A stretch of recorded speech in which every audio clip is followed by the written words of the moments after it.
my fellow comic book collectors, it's Alan, the Comic Collector Geek, and this is the Wednesday video where you get to ask me your questions, and I will do my best to answer them.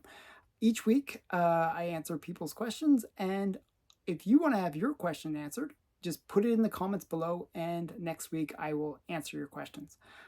This week I have a ton of questions that I have to get through and a ton of stuff to show. Some really great stuff to show, so stay tuned for that.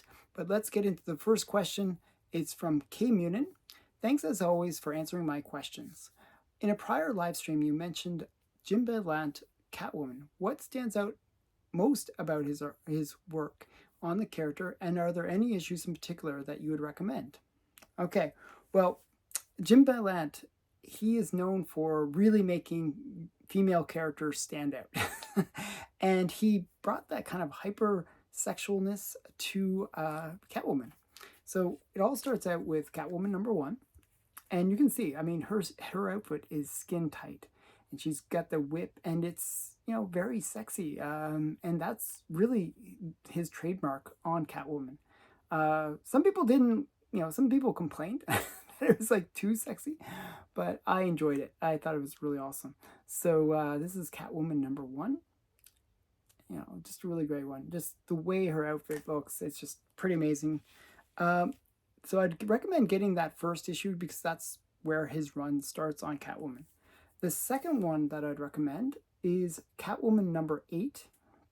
Now this is the first appearance of Zephyr. Or Zephyr. I'm not sure how you pronounce her name, but just a really cool character. But this character is one that Jim Balent will reuse, not in Catwoman, but in another title that he created, which is Tarot of the Black Rose. Now, this character and Zephyr look very, very similar. This one's a bit more busty. You know, once he started self-publishing, he didn't really have to follow the boundaries that were set by DC, so he could go a little bit more extreme. But the point is, I see this character that was mentioned in Catwoman as being a prototype for Tarot. So if you like his artwork, well, this is a good one to get just for that. Now, there is one more issue I'd recommend, which I actually have, but I have no idea where it is. I've been looking through my collection. I can't find it. I know I bought it, but don't know where it is. It's Catwoman #65. And it's just a really great cover of Catwoman sort of wearing Joker makeup and like laughing, and there's like all these little ha-has around. And it's just a really cool cover. I recommend that one as well. But, you know, it's a very inexpensive series to pick up. You can, you know, it was produced during the 90s, so like they mass produced it. And so you can pick them up fairly affordably. So why not pick up the whole run? Because it is a great run. Okay. So the next question comes from William Barrett. That sounds really cool. I would buy your comic immediately. Can you explain what Kickstarter is? Great explanation of the barcode variant edition. Thank you. Okay, so in the last video I was mentioning that I am doing a Kickstarter for my comic, which is not done yet, but it's really close. Actually, I thought, I was getting kind of nervous that my comic was never going to be done. It's just been dragging out. But supposedly, most of the artwork is done. A few things left to do. And I've seen the artwork, and it looks really great. So I'm kind of excited now. And probably at the end of March, I'll be launching my Kickstarter. But what is Kickstarter? Kickstarter is basically a site where you can do what's called crowdfunding, where you basically post that you're looking for donations, and you can raise money to, you know, do a project, whatever the project is. You could build a bridge, or in this case, create a comic. And generally what you can do is you can offer rewards. So the first reward can be something like thank you reward, just, you know, people that want to sponsor the Kickstarter, or what, you know, believe in what this person is doing, and they say, hey, here's $5 just to help you on your journey. But then what you can do is you can tier it, where you can say, hey, look, if you donate $10, maybe you get a digital copy of the comic, for example. Or if you go $20, maybe you get a hard copy of the comic. And there can be variant issues, and you can get sets of variant issues and stuff like that, where people can donate more and more money towards the cause of producing the comic. So this comic is going to cost me like about $10,000 produced. So I'm hoping my Kickstarter can cover those costs. So that's kind of the reason why I'm doing it this way, just to cover the costs. And hopefully, if I do well with the Kickstarter, I can have enough money left over that I can fund the next issue of the comic. And if you're wondering, what is this comic going to be about? Well, I will be talking about that at the very end of this video. So gotta wait until the end of the video and I'll get into it. But for now, we'll get into the next question. Next question comes from Chatter Cat Noir. Or Scatter? I think it's Scatter, actually. Scatter Cat Noir. Sorry, I messed up your name. Are there any romance cover artists that you can spot characteristics of their style and immediately recognize them? Yes. And I'll give you two that I was thinking about when I thought about this question. One is Bill Ward. I'm a big fan of Bill Ward. He's the guy that created Torchy, and he did a lot of romance books. And I'll give you an example of one of his romance books. This is My Secret Life. Oh, actually, this is Wally Wood. Jeez, what was I thinking? I grabbed the wrong book. I was trying to grab a different book. Well, this is Wally Wood, another artist that did a lot of romance books. So Bill Ward is one, but this is Wally Wood. I actually recognized Wally Wood's art, and I was like, wait, this is Wally Wood. I'm looking at it. Wally Wood is one of those artists that is very well known for working at EC. And his art style is kind of recognizable. It's hard to say, like kind of busty women. He was the one that created Power Girl, so I kind of recognize it if you recognize Power Girl kind of style. When he did like a lot of good girl art, he used a lot of simple lines, very beautiful hair, but very simple lines for capturing the girl in terms of her look. A lot more work on the girl's chest, which is kind of an interesting characteristic of Wally Wood, but very simple line work. Just a really great artist, though. So yeah, Wally Wood is one I can recognize. Actually, the interesting story about this book, I just grabbed the wrong one. There were two books next to each other. One was Wally Wood and one was Bill Ward. I grabbed the Wally Wood. But one thing that was interesting about this book in particular was I saw it on a claim sale on Instagram. Nobody was interested in it, and it was just sort of there. And I'm like, hey, that's Wally Wood. That's pretty cool.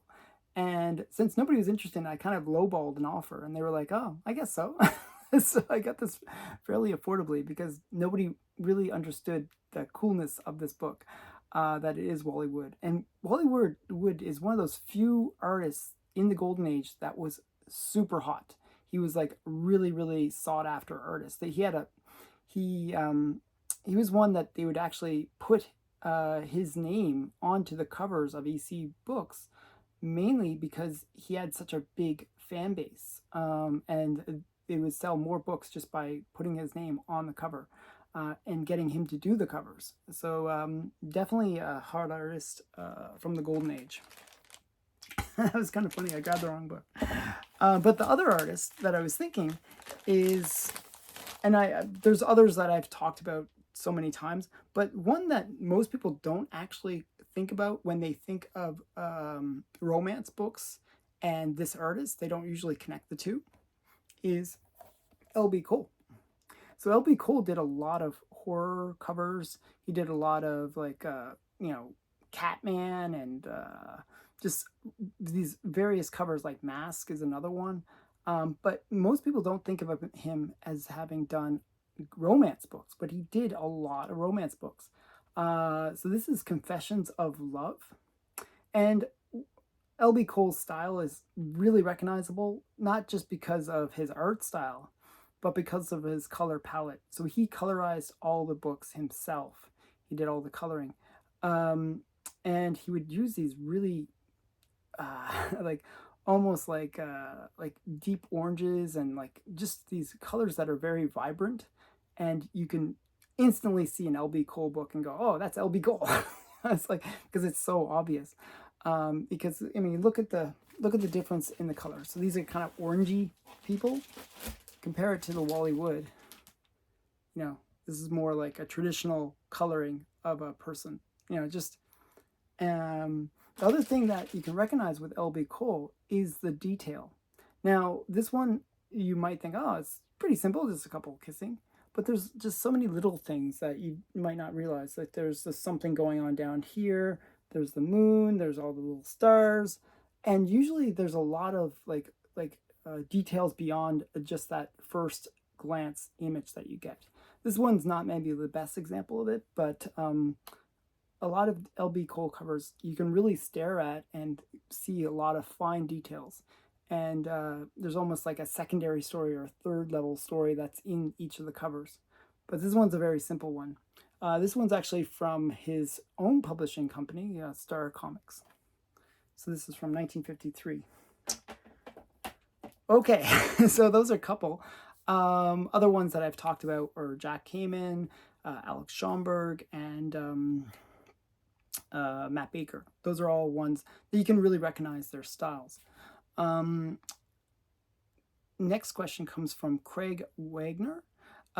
Great video as always. I recently started to collect Steve Mannion books. Do you like his artwork, and do you have any of his books? Also, what artists have you recently discovered? Well, actually, the funny thing is, before you even asked this question, Steve Mannion is actually a artist that I just recently kind of discovered.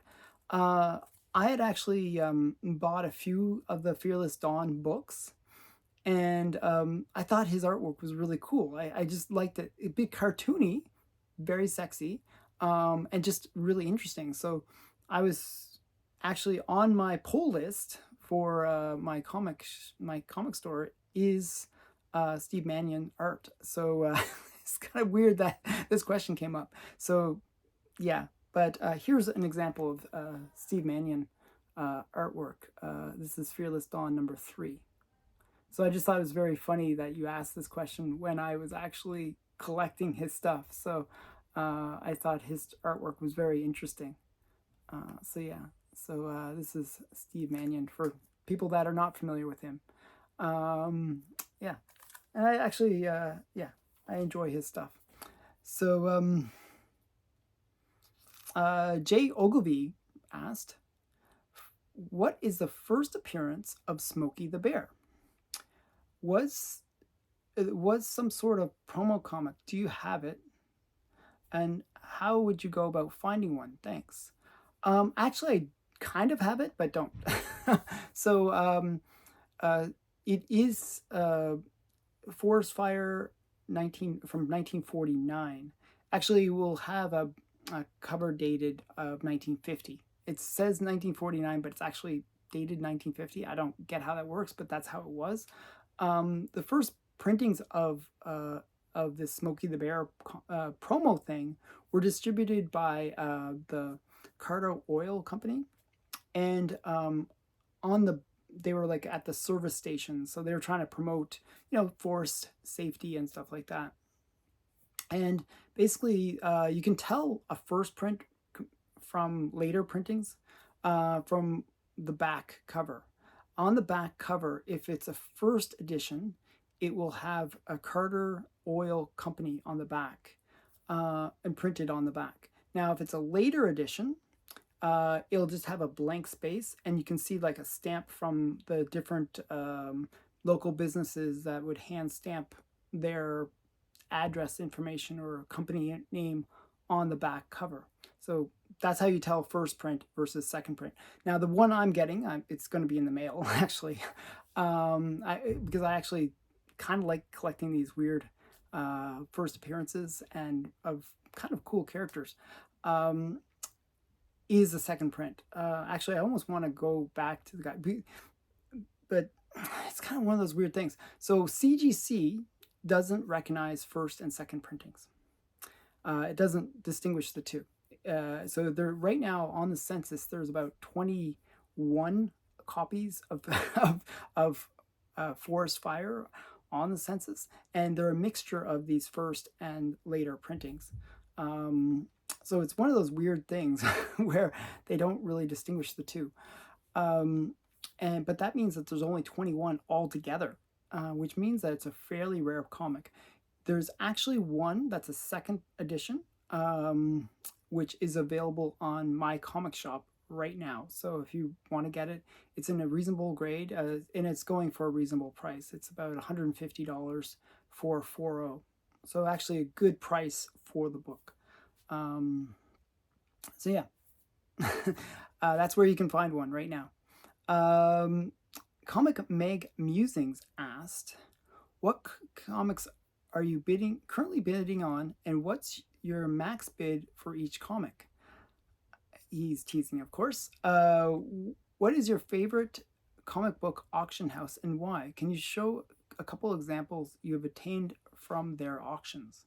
I'm going to show you one example, and it's a book that I haven't shown for a while, so I figured, hey, I could show it. Oh, actually, I almost kind of want to go back. I did bring the LB Cole. I was like, I thought I had the LB Cole. Okay, not the LB Cole, but the Bill Ward. So just quickly back a couple questions. I want to just, because I just found it, I want to kind of, I know it's really out of order, but I'm one of those kind of chaotic people that I feel bad if I don't give the full answer to something. So I wanted to show just quickly Bill Ward artwork. And this is Diary Loves #2. And this is a good example of another artist I can just instantly spot, say, oh, that's Bill Ward. And usually the way I can tell it's Bill Ward is the line work in the hair, especially. A lot of fine lines in the hair. And I just really like Bill Ward. He did Torchy, and I just think he's the greatest.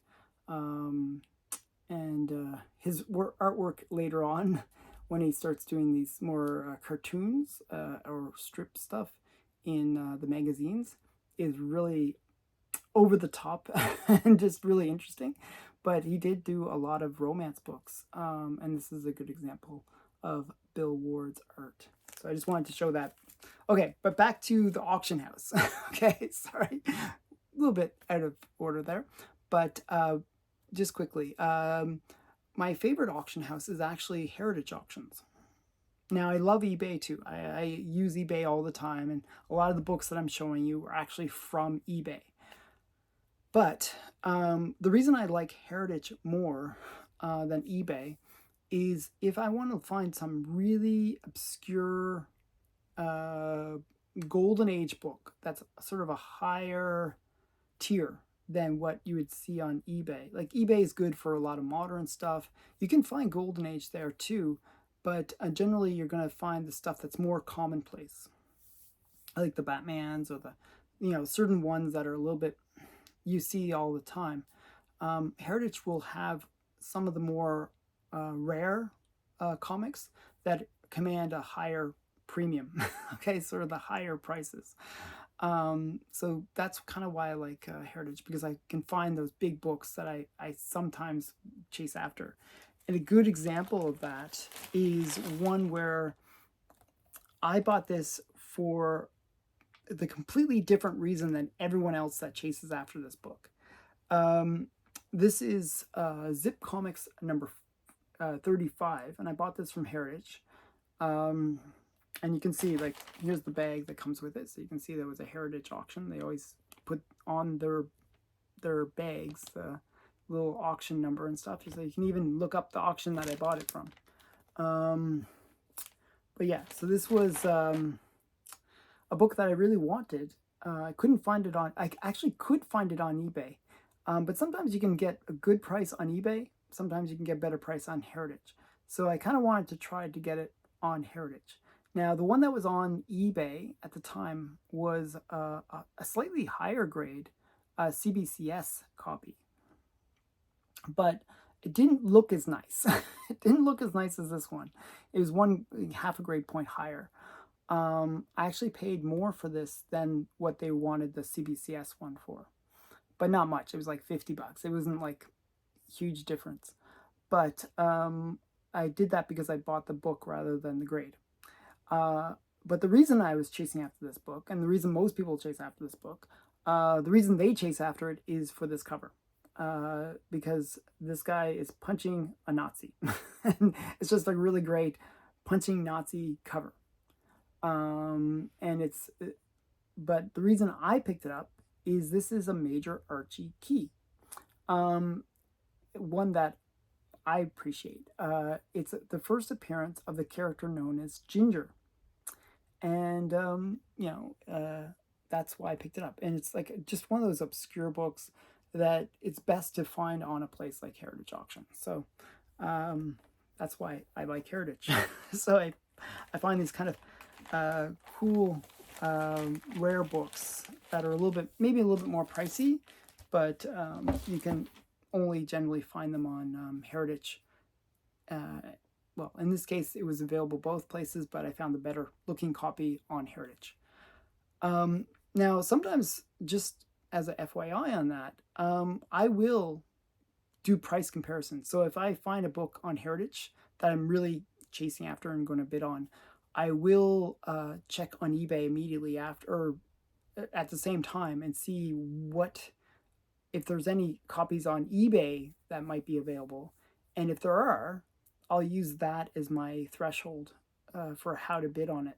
And sometimes if the Heritage Auction goes way above the bid, like of the value of the one that's on eBay, what I'll do is jump over to eBay and buy the one that's there. So I've done that a few times where I've picked up some pretty amazing deals because the soon after there's like that report of the Heritage Auction sales, the price for the comics on eBay just jump. So if you're lucky and you kind of time it right, you can pick up some pretty great deals. Okay, next question comes from Raleigh, comic book collector. I have a question. Why did my mom not hug me enough? And he's joking, obviously. I digress. I would love to discuss with you undervalued and or underappreciated golden age books. Okay, so I'm going to tell you a few that I think are some that are really underappreciated and undervalued. I'm going to show you a few. I got a few right here with me. Nice handful of books. First one are boy comics. boy comics just don't get the love that they deserve. They're fun. They're a little bit silly. You got this character called Iron Jaw. He's like a Nazi crazy character. You got him in a gorilla suit. Come on, what's not to love? And it's just like always funny things are happening to him, and it's just a really cool comic and really, really affordable. You can pick these up $5-10, like really, really affordable. Certain key issues will go for thousands of dollars, but majority of the run very affordable and underrated just because they're so much fun. Now that's one example. Another one that's kind of has, you got to be a little bit, if you're, some of the books in the series are not overrated or underrated or whatever. I should say underrated. But here's an example of another one. This is Crime Does Not Pay. A lot of these crime books are very affordable. Crime Does Not Pay has a few key issues that are crazy expensive. But this is an example of a copy. I picked this up for $20. It's Charles Barrow art. It's got a guy with a chest wound, and he's like at one of these like mafia doctors getting like surgery. Just a really interesting comic series. It's all true crime, so just kind of fun stuff. Very affordable, a lot of the issues. Now there are expensive issues. I'll show you a couple. This is not an expensive one, but also another cool Cool cover by Charles Byro. He did most of the covers. This one, you got the guy, probably been killed with an axe, his hand sticking out of the water and the axe being thrown into the water. It's just like pretty crazy stuff. And then we got another series, and this is Daredevil. Now, another Charles Byro, maybe something about Charles Byro, but a lot of affordable books. So Daredevil had, is this guy right here, the character. Long before Marvel came out with Daredevil, this was the first Daredevil. And very affordable books. Again, I think I paid $20 for this one. A little more expensive because it is such a weird cover. But for the most part, Daredevil books are very, very affordable. And yeah, I don't necessarily understand it myself. But I'm going to show you a couple more series, because I really do want to highlight some of these series that I think are just really underrated. Another one is, if you like Good Girl. So I showed crime, I showed superhero. Let's get into some Good Girl. Now, this is a series that's really undervalued. Like, just, you can get these so inexpensively. I got this base almost the cost of the slab. So yeah, this is Buzzy, and it just has this really great Good Girl art covers, and just a really good series for Good Girl art covers. Very inexpensive though. Very low census counts because they're so cheap. Most people don't even bother getting them graded. So this is Buzzy. And another one that I would recommend is probably one of the biggest books from the Golden Age. Probably had the highest distribution of any Golden Age comics, was Captain Marvel. Just a lot of really affordable books within this series. I just picked up actually a key first appearance for $160 and a high grade. Like, it just doesn't make any sense at all. But that's how it is. Captain Marvel, very underrated, very underappreciated. And I was kind of hoping that the Shazam movies would kind of get people more interested into Captain Marvel, but it doesn't seem like it has happened yet. But these have really great stories, very fun character, and highly underrated, underappreciated in my opinion. Okay, so those are a few. I hope you enjoyed those ones. Next question comes from Big B McFly, the comic guy. This is kind of a funny one. He asked me, can you talk about the recent sale of Police Comics 117? I know somebody that traded one away recently, LOL. So my good friend, Big B McFly, and my good friend Steven, Collecto6, both had really awesome collections. Okay, so Big B has sort of been picking up all these kind of cool Golden Age books from his honey hole. He always calls it his honey hole. And he's been picking up some really great books, and he wanted some major keys. Now, my friend Steven has some pretty major Grail books in his collection and has duplicates of some of them. So they did a trade where Big B kind of gave up some of these Golden Age books that he had. And one of the books that he gave up was Police Comics number 17. And they didn't really know how to appraise it, because it's a book where the last sale that was on the census at the time of the trade was from 2010. It was like $30 or $40. It was like very low value, but it was a low grade. And his was a bit higher grade, so they kind of did the price per point based on the lower grade one to try to figure out what this higher grade copy would go for. It's probably a 6.0. I think from what I saw, it looked like a 6.0. So yeah, that was then. But then there was this massive sale for 8.5 on Heritage, and it sold for $2,280. Okay, so really big sale for a copy, and it's like all of a sudden oh, maybe that 6-0 was not worth what we thought it was in the trade. And it's kind of a messed up situation. But that's something, that happens when you trade. You people do it in what they think is what things are worth, and it is at the end of the day, you never know. But this 8.5, just to get into that a little bit, the reason it sold for such a high price is a couple things. So Police Comics number 117 is very close to the end of the Police Comics run. Now, this is well past all the Plastic Man stuff, which kind of dominated most of the Police Comics, and it got more into the crime element of the comics. And the real police element, I guess, of the title. And these last issues of the run, and because it is kind of a run that was kind of waning at the time, really had low print runs. It was a low print part of the run. And they're very rare. This Police Comics 117 only has 6 on the census. And as I said, the prior sale was in 2010, so you just don't see it that often. It's a rare book.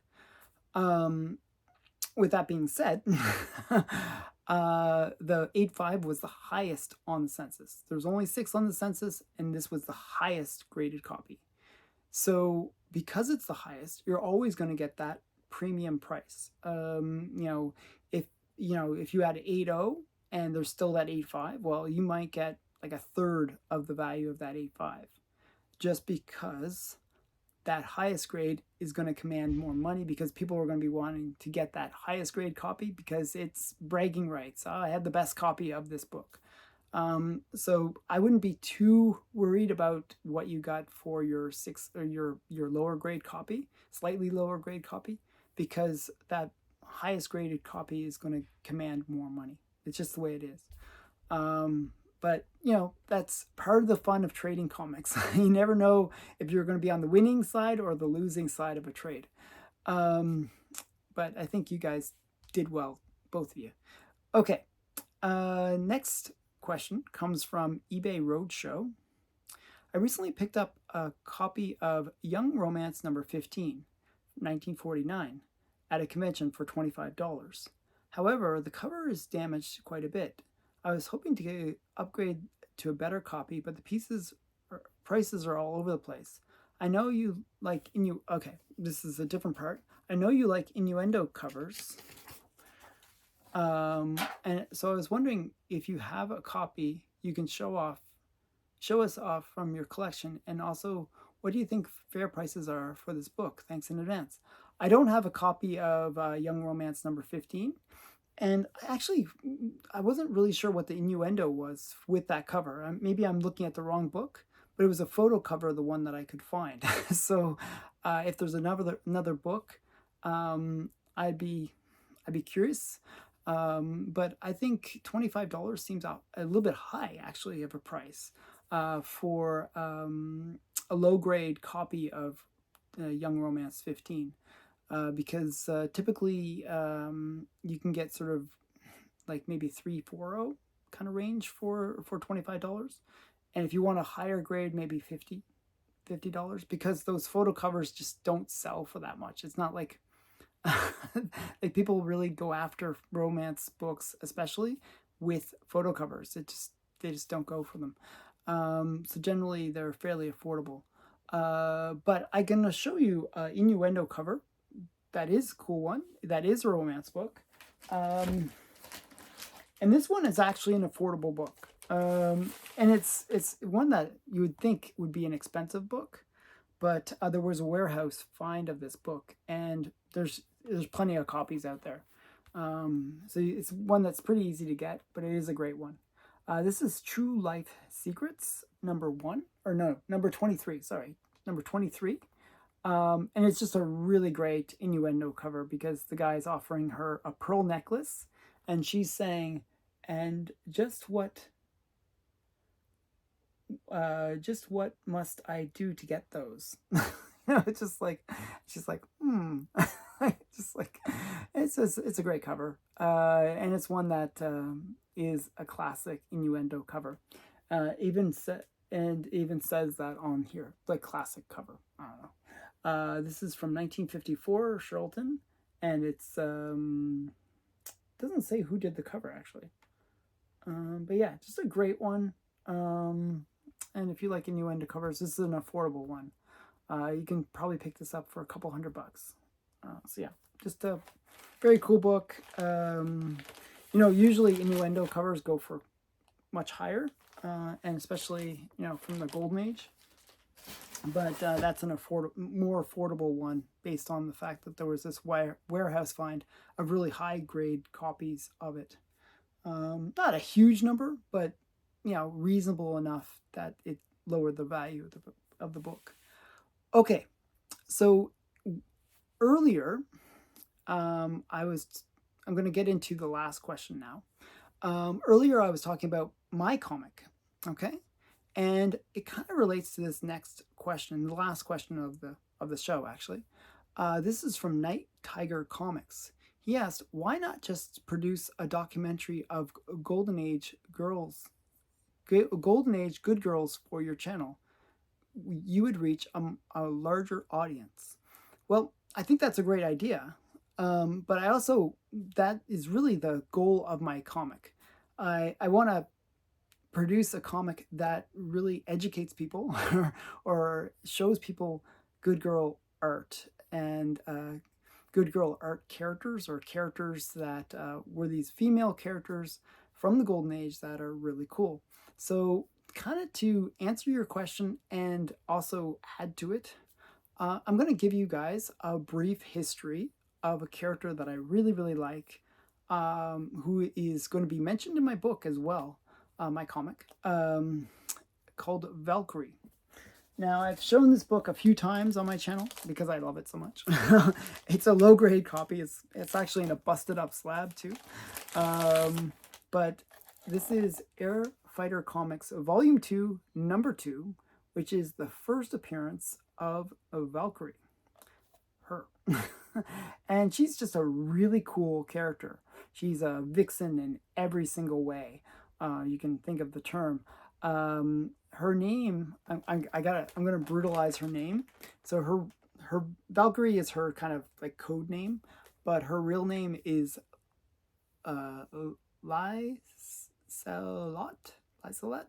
von Sturtendorf.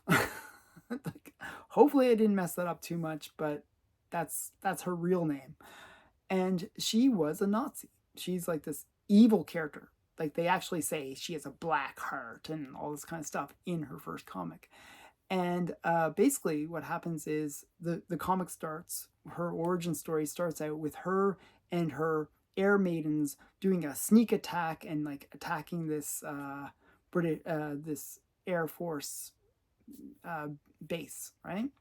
And so Airboy, he kind of responds with all the other planes, and they try to like scare them away, and they do. They get rid of all these air maidens, but a lot is lost in the process. However, Airboy has like this special airplane called Birdie. And it's actually a really interesting airplane design because instead of having fixed wings, it has like flapping wings. It's like a bird. So it can do kind of cool things where it can actually, most planes you have to go like this and you turn and do all this. Well, it can go straight up and can do all these, fancy maneuvers that most airplanes cannot do. So that's why Birdie is this really super advanced airplane. Well, he ends up, after this little skirmish happens, he follows her. And he follows her back to her air base. And he then attacks their air base and gets kind of a little bit of revenge. and so she gets back into her plane and goes up and starts a dogfight with him.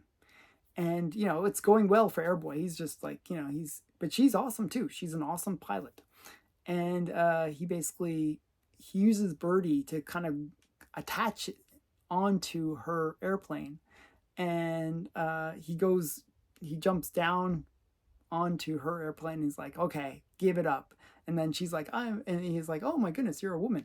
And she like whacks him with a gun. But you know, he's like, okay, I still have the upper hand on you. You gotta give up. But in that time period, all these other planes come, and he is surrounded. So they land, and he's taken captive. And she is like really evil, just an evil character. She like gets this like whip, and she's like whipping him and like trying to get information out of him on how to fly Birdie. Now, her air maidens are all also women pilots. They're watching this, and they're like, oh, poor air boy. He's so handsome. What is she doing to him? You know, they're all sad that he's like getting abused by by Valkyrie. And so what happens is they later on, after he's kind of passed out from all the abuse, they rescue him and free him. Okay. And what happens is the commandant, or the guard, the main boss guy, he finds out that these air maidens had helped Airboy, and they are going to get punished. They're going to get whipped. And so Airboy's hiding in this space. He didn't quite get away, but he is, you know, basically hiding, and Valkyrie finds him. But she knows that her air maidens are going to get whipped. So she says, oh, Airboy, if you tell me how to fly Birdie, I can save my air maidens. And, you know, I will, you know, prove that I'm like trustworthy if I, you know, by kissing you. She kisses him, and she's very flirtatious with him. And so he tells her how to fly Birdie. So, you know, because he feels sympathetic to the air maidens that just rescued him. So what happens is she goes off to the leader of this group, and she's like, oh, she starts like kissing him and saying, I found out how to fly Birdie. Now you can let my air maidens go free. And he's like, no, I'm not going to do that. You know, why would I do that? You know, but she's like, but you promised me, you know, and she's like all flirtatious with this guy. And so he's like going to still whip these air maidens. And she's like really upset about that. So she goes off, and Airboy is captured again, and the air maidens are captured. And what happens is she goes off and gets into Birdie and saves the day. She actually rescues both Airboy and all these girls that are about to get abused. And she then defects with her air maidens to the forces of Airboy. So it's kind of a happy story at the end of the day. She kind of learns that the Nazis are evil. She was part of it, but she changes her ways and becomes a good guy. So very cool character, and very, very sexy character. You know, she's very flirtatious, and, you know, uses all those charms, female charms, to her advantage. Just a very cool character, and a character from the Golden Age that has been kind of lost. But my goal with my comic is to tell these stories and showcase some of the, you know, some artwork that kind of highlights how cool these characters are. So that's what my comic's about. I will maybe do more of these spotlights on various Golden Age female characters. If you tell me in the comments that you would like to see more of those, and I will do so. So thanks again for watching. I hope you enjoyed this video. And if you have a question for next week, put it in the comments below and I will answer it. And please give me a thumbs up because this was a lot of work. And also subscribe to the channel. Thanks.